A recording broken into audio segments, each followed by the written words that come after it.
বন্ধুরা, মুভি স্টার্টিংয়ে আমাদের একটা সাবমেশিনকে দেখানো হয়, যেটা করে কিছু লোক একটা আইল্যান্ডে ঘুরতে এসেছিল। কিন্তু তারা যে আইল্যান্ডে ঘুরতে এসেছিল, হঠাৎ করে সেই আইল্যান্ডের ভেতর থেকে বড় একটা ইলেকট্রিক মাছ বেরিয়ে আসে। তখন তারা সবাই মিলে এত বড় একটা ইলেকট্রিক মাছ দেখে খুবই ভয় পেয়ে যায়। এরপর তারা সবাই ভয়ে তাড়াতাড়ি করে সেই সাবমেশিনের ভেতরে ঢুকে পড়ে এবং সেই সাবমেশিনের ইঞ্জিনটা চালু করে দেয়। আর তখন সেই সাবমেশিনের আওয়াজ শুনে সেই ইলেকট্রিক মাছটা তাদেরকে দেখে ফেলে এবং তারপর তাদের দিকে আসতে শুরু করে দেয়। কিন্তু এরই মধ্যে সমস্ত ছেলেকটা একে একে করে সেই সাবমেশিনের ভেতরে ঢুকে পড়ে। শুধুমাত্র একটা মেয়ে সেই সাবমেশিনের ভেতরে যেতে মানা করে দেয় এবং দেখতে দেখতে সে বড় ইলেকট্রিক মাছটা সেই মেয়েটার উপরে ঝাঁপ দিয়ে তাকে একেবারে প্রাণে মেরে ফেলে। এরপর সে ছেলেটা সাবমেশিনের ভেতরে এসে তাদের বাকি সদস্যদেরকে বলে যে সেই ইলেকট্রিক মাছটা তাদের একজন সঙ্গীকে মেরে ফেলেছে এবং ঠিক এরপরই সে বড় ইলেকট্রিক মাছটা তাদের সাবমেশিনটাকে পুরোপুরি গোটাভাবে জড়িয়ে ধরে ফেলে।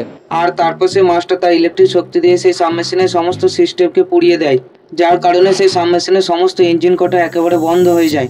বন্ধুরা, ভিডিও ভালো লাগলে ভিডিওটা লাইক করো এবং চ্যানেলটাকে সাবস্ক্রাইব করে আমাদের পরিবারের মধ্যে যোগ দাও।